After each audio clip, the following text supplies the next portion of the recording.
A good romance anime is very rare to find these days. In the midst of shonen and isekai, I feel like the romance genre has been in a constant decline, although there have been some pretty underrated shows in the past. However, at least once a season we get something else instead. A romantic comedy. In general, these shows offer a lot of slapstick, but not really convincing love stories. And despite being in the standard repertoire of every season, I find that only a handful of them are good.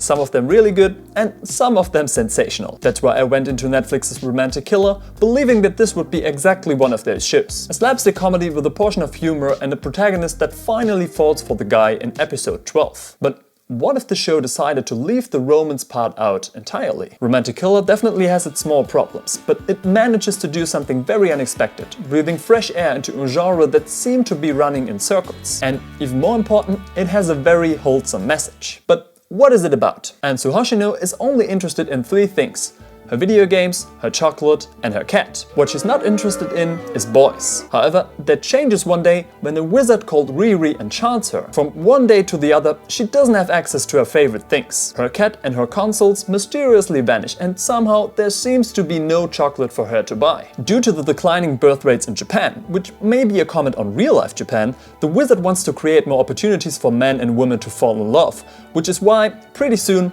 Anzu meets one charming man after the other that all seem to like her. Since she's not interested in them romantically, that makes up for an interesting pairing. The premise of Romantic Killer is as hilarious as it sounds. Yes, I think the idea of the show is pretty nice to begin with. Having our protagonist constantly face one romantic stereotype after the other, the show uses Anzu's awareness of these tropes to create some memorable loves. It definitely knows how to play with genre conventions to create charming comedy, but at the same time, this is also a weakness of this show. First, although Romantic Killer makes fun of your average romantic comedy tropes, it simultaneously falls victim for them. Every male character Anzu meets throughout the show is highly superficial, and despite some exceptions, talk about this in a second, remains that way. Kazuki is the cool and reserved guy, Junta the childhood friend not being able to express his emotions, and Hijiri is the spoiled rich kid who quickly realizes that he can't buy Anzu's heart with luxurious outfits and jewelry. We have seen all of these characters too many times now, and unfortunately the show is not doing enough to make them interesting for the viewer. They are introduced as stereotypes and remain that way until the end of the show. I believe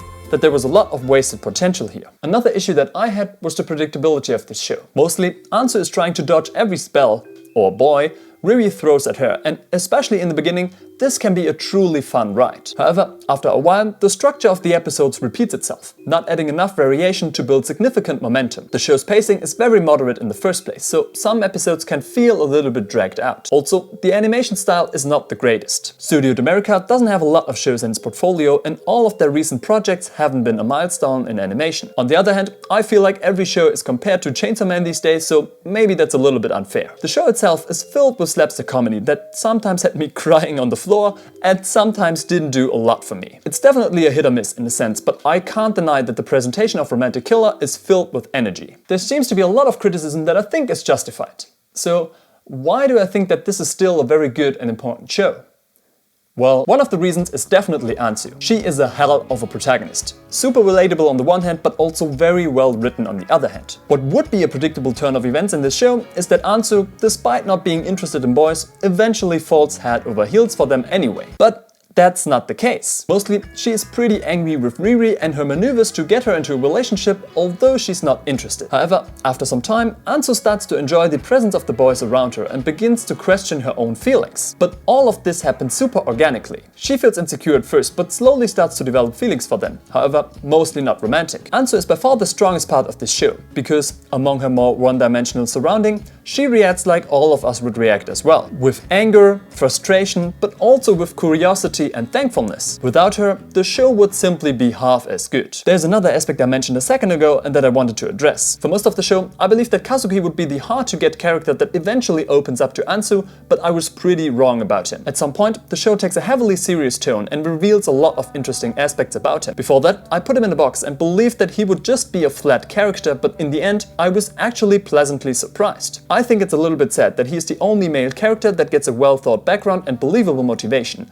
whereas the other two remain static. Nevertheless, this was a turn I did not anticipate, and I believed that it was a very good one. Probably the most important thing for me, and the reason why I think that the show was amazing, was its wholesome message. You don't need to be in a relationship to be happy.